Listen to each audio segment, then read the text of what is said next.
اعوذ باللہ من الشیطان الرجیم، بسم اللہ الرحمن الرحیم۔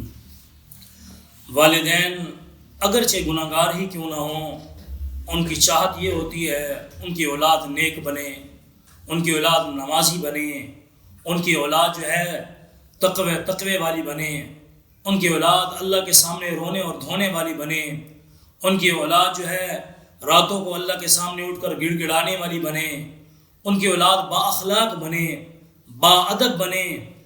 ہر والدین کی چاہت یہ ہوتی ہے کہ میرے بچے نیک ہوں اور اسی طرح فرما بردار ہوں۔ تو فرمایا اب آیا کہ والدین کے تقوی اور نیکی کا اثر اولاد میں ہوتا ہے کہ نہیں ہوتا، تو اس کے بارے میں فرمایا اگر والدین نیک ہوں گے تو بچے خود بخود نیک بنیں گے۔ والدین اگر اسی طرح جو ہے اللہ سے ڈرنے والے ہوں گے تو بچے خود جو ہے اللہ سے ڈرنے والے بنیں گے۔ والدین نمازی ہوں گے تو بچوں کو جو ہے خود مسجد میں ہاتھ پکڑ کر لے جانے والے بنیں گے، اور جو والدین خود گناہ گار ہوں گے اور اسی طرح تقوی والے نہیں ہوں گے، جنہوں نے خود مسجد کا کبھی منہ نہیں دیکھا ہوگا، ان کے اولادیں کہاں مسجد کا منہ دیکھیں گے؟ والدین کے تقوی کا، والدین کی نیکی کا، والدین کے دل میں اگر اللہ کا خوف ہے، والدین اللہ کے فرما بردار ہیں، تو اولاد میں تقوی بھی آئے گا، اولاد میں نیکی بھی آئے گی، اولاد اللہ سے ڈرنے والی بھی ہوگی، اولاد اللہ کے سامنے گڑ گڑانے والی خود بخود بنتی جائے گی۔ جیسا کہ حضرت عبداللہ ابن مبارک بہت بڑے محدث گزرے ہیں، بہت بڑے اللہ والے گزرے ہیں، اسی طرح حدیث کے اندر ایک بہت بڑا ان کا نام ہے۔ فرمایا ان کے والد کے بارے میں آتا ہے ایک باغ کے اندر مالی تھے، مالی باغ کی دیکھ بھال کیا کرتے تھے۔ پہلے زمانہ میں لوگوں کو بڑے بڑے باغ ہوتے، وہاں نوکر ملازم رکھ لیا کرتے تھے، کبھی کبھی چکر لگایا کرتے تھے۔ ایک دفعہ جس باغ کے اندر عبداللہ ابن مبارک کے والد جو ہے، یعنی مبارک جو ہے مالی تھے، باغ کی دیکھ بھال کیا کرتے تھے، وہاں باغ کا مالک تشریف لایا اور آ کر حضرت مبارک کو کہا کہ انار توڑ کر لاؤ۔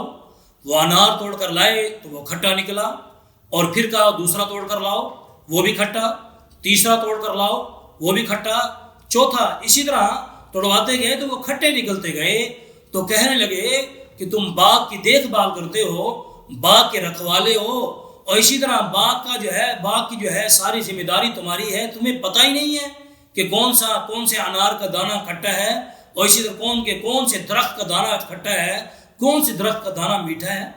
عجیب، انہوں نے پوچھا تو انہوں نے جواب دیا پتہ تو تب چلے جب بندہ چکھتا ہے، کسی انار کے دانے کو چکھا ہو، اور اسی طرح کسی انار کے دانے کا ذائقہ چکھا ہو، کسی درخت کا جو ہے انار توڑ کر کھایا ہو، تب پتہ چلے۔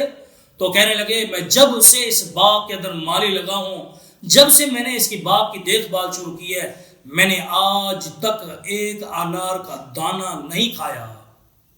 تو وہ بڑے حیران ہوئے، اور اسی طرح ایسے لوگ بھی موجود ہیں، ایسے تقوی والے۔ تو حضرت مبارک جو عبداللہ ابن مبارک کے والد تھے، اب ان کی شادی انہوں نے باغ کا جو مالک تھا انہوں نے اپنی بیٹی سے کر دی۔ بیٹی اللہ والی، حافظہ اور دین کا علم جاننے والی تھی۔ اب والدین نیک تھے، دونوں نیک تھے۔ اللہ تعالیٰ نے نیک والدین کے ملنے پر اور تقوی والدین کے ملنے پر اور اس طرح اللہ والوں کے ملنے پر اللہ نے ان کی اولاد میں عبداللہ ابن مبارک جیسے محدث پیدا فرمائے۔ تو والدین نیک ہوں گے تو اولاد خود بخود نیک ہوگی۔ دیکھیں اب وہاں کوئی کیمرے نہیں لگے ہوئے تھے، وہاں باغ میں کیمرے نہیں لگے ہوئے جس کیمروں کی وجہ سے اب حضرت مبارک جو ہے وہ انار نہیں کھا رہے۔ آج تو ہماری ہر دکان پر کیمرہ لگا ہوا ہے، ہر فیکٹری پر کیمرہ لگا ہوا ہے، اور اسی طرح جو ہے ہر بینک پر کیمرہ لگا ہوا ہے، حتیٰ کہ مساجد پر بھی کیمرے لگے ہوئے ہیں۔ اور مساجد پر کیمرے لگے ہوتے ہیں اور وہاں لکھا ہوا ہوتا ہے تمہیں کیمرے کی آنکھ دیکھ رہی ہے۔ اب وہاں کوئی چوری کرنے والا آتا ہے تو یہ دیکھ کر کے کیمرے کی آنکھ دیکھ رہی ہے، ڈر کر چلا جاتا ہے، اس کو یہ خیال نہیں آتا کہ اللہ کی بھی آنکھ دیکھ رہی ہے۔ پہلے لوگوں کو کیمرے کی آنکھ کا ڈر نہیں تھا، اللہ کی آنکھ کا ڈر تھا، اللہ کا خوف ہوا کرتا تھا۔ اسی طرح حضرت عمر بن خطاب رضی اللہ تعالیٰ عنہ کی عادت مبارکہ تھی، اور رات کو چکر لگایا کرتے تھے، اور اس طرح گلیوں میں گھما کرتے تھے، اپنی رعایا کا خیال کیا کرتے تھے۔ ایک دفعہ اسی طرح گلی میں جا رہے ہیں، گلی میں جاتے ہوئے آواز آئی، ماں نے بیٹی سے کہا کہ بیٹا جو ہے دودھ میں پانی ملا دو۔ بیٹی کہنے لگی اماں حضرت عمر رضی اللہ تعالیٰ نے منع کیا ہے دودھ میں پانی ملانے سے۔ تو ماں نے کہا کہ بیٹا وہ دیکھ تھوڑی نہ رہے ہیں، حضرت عمر رضی اللہ تعالیٰ تھوڑی دیکھ رہے ہیں، پانی ملا دو۔ بیٹی کا کیا خوب جواب تھا، کیا نیک اولادیں تھی، کیا اسی طرح جو ہے نیک جو ہے وہ بچیاں تھیں، کیا ان کی تربیت تھی۔ جی بیٹی نے کہا اماں اگر عمر نہیں دیکھ رہے، عمر کا خدا تو دیکھ رہا ہے۔ جی تو بیٹی کا یہ جواب تھا۔ حضرت عمر رضی اللہ تعالیٰ کھڑے ہوئے باہر سن رہے ہیں، تو رات کو اس گھر پر نشان لگا کر چلے گئے۔ صبح آئے اور صبح آ کر کارگزاری سنائی کہ رات میں نے اماں اور بیٹی کا مکالمہ سنا، بات سنی، تمہاری بیٹی کا یہ جواب مجھے بہت پسند آیا کہ اماں عمر نہیں دیکھ رہا لیکن عمر کا خدا تو دیکھ رہا ہے، تو مجھے اتنا پسند آیا، میں اپنے بیٹے عاصم کے لیے تمہاری اس بیٹی کا رشتہ مانگتا ہوں۔ تو اپنے بیٹے عاصم کی شادی اس بچی سے کی۔ اللہ تعالیٰ یہ دونوں بچے نیک تھے، عاصم بھی نیک، حضرت عمر رضی اللہ تعالیٰ کے بیٹے وہ بچی بھی نیک۔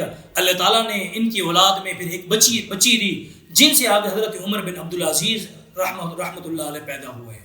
کتنے بڑے بہت بڑے اللہ والے گزرے عمر بن عبدالعزیز۔